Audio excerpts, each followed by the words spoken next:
Truth about Arizona and illegal aliens, that is the subject of this evening's Talking Points memo. President Obama is facing two situations that could badly damage his administration: the oil spill disaster in the Gulf and the illegal alien controversy in Arizona. We will get to the Gulf a bit later on, but first, the story that is dividing America. Over the weekend, hundreds of thousands of pro-illegal alien demonstrators gathered across the country. Most of the protests were peaceful, but there was some violence, the worst in Santa Cruz, California, where at least 18 businesses were damaged. Apparently, the far left is using the new alien law in Arizona to vent its anger. But what is the truth behind the law that allows local and state authorities to investigate immigration status? Governor Jan Brewer has ordered Arizona police not to question anyone unless the cops are already involved with that person, that is, investigating a violation. If police cannot prove their questioning is lawful, they can and will be sued. All foreigners in the USA are required by law to carry identification. But the Arizona police cannot question foreigners simply because of that. There has to be another reason. Nevertheless, the far-left media in America has defined the law in Nazi terms. We're going to judge you on how you look. We're going to throw you in jail. And also, they're going to throw these people in jail for 6 months. I think it's a result of a bunch of bigots in the Republican Party of Arizona. That's what it's the result of, and it's sad that they're behaving that way, and it makes the rest of us look bad as Americans. Nonsense. But that's a kind of propaganda that's spreading quickly, and some folks believe it. You cannot discriminate against people and pull them over because they look illegal. How do we know who's illegal? People with my tint of skin, they are going to be subject to criminalization just because of that, all because of personal appearance. And that's not right. By targeting people of color in general, it's a racist piece of legislation that should not exist. And those people believe that. They sincerely believe that. There's no question that Hispanics in Arizona will be affected by the new law, and that makes people uneasy. It's understandable. Whenever one group is a target of anything, there will be controversy. But with more than 10 million illegal aliens currently in the USA, most of them Hispanic, there's no way to avoid the ethnic issue. Arizona had to do something. In the capital city, Phoenix, crime's out of control. For example, last year, New York City, with 6 times as many residents as Phoenix, had just 16,000 more reported crimes. San Diego, the same size as Phoenix, has 60% less crime. The recent murder of an Arizona rancher by a suspected illegal alien and the shooting of a deputy sheriff by alleged alien drug dealers have made the situation almost desperate. Arizona has almost 500,000 illegal aliens on the ground, costing the state about $1.3 billion a year, money Arizona doesn't have. So a reasonable person can understand why the state instituted a crackdown. But the liberal press is having none of that. Led by some Washington Post columnists and NBC News, cries of racism fill the air. Post writer Eugene Robinson calls the new law racist, arbitrary, oppressive, mean-spirited, unjust. Post writer Richard Cohen says, quote, "One thing is certain, some cops will abuse their power, such as human nature, and the Hispanic minority will come to see the police as oppressors."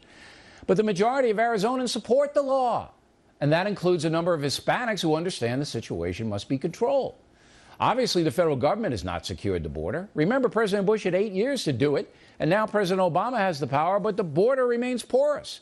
And Arizona, as well as California, New Mexico, and Texas, continues to suffer.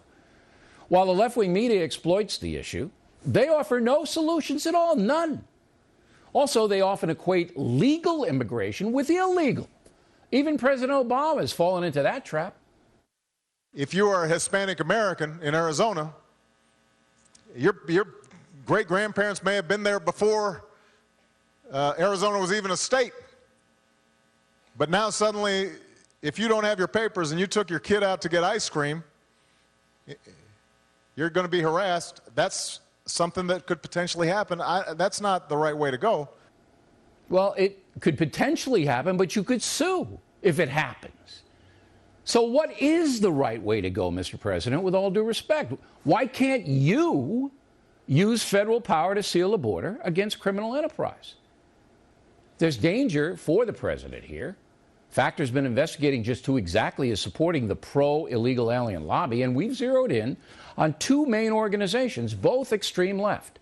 America's Voice, founded by a man named Frank Sherry, there he is driving anti-Arizona sentiment through the mail and by petitions. America's Voice receives millions of dollars from the far-left Carnegie Corporation. On the board of Carnegie are former UN Chief Kofi Annan and Janet Robinson, the president of the New York Times. It takes money to organize protests and boycotts, and America's Voice has that money. Also, the Center for American Progress, John Podesta's left-wing organization, is hammering Arizona in a number of ways. Point person here is Angela Kelly, and the effort is funded in part by the Ford Foundation, one of the most radical money enterprises in the world. It has nothing to do with the car company. For example, the Ford Foundation has given La Raza more than $3 million. And last year alone, Ford gave Podesta's outfit $1.3 million. So you can see this big-time radical left money behind the campaign to marginalize Arizona. And if President Obama gets tied in with those people, it's going to hurt him. Already the Obama administration's making noise that it will not accept illegal aliens detained by Arizona. If ICE doesn't take them, the state will face chaos in its justice system. Now, there's no question the USA needs a fair immigration system and tough new laws to control abuse. No question about it.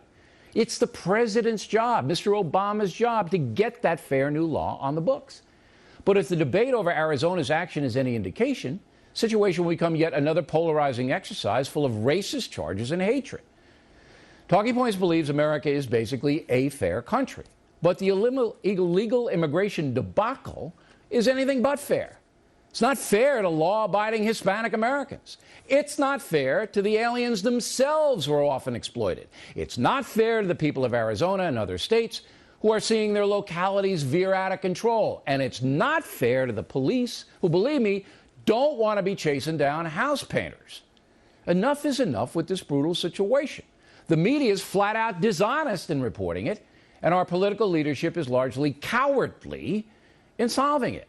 So we, the people, have to demand the federal government, not Arizona, control the dangerous border problem. And if they don't, we're going to have to throw them out with our votes. And that's a memo.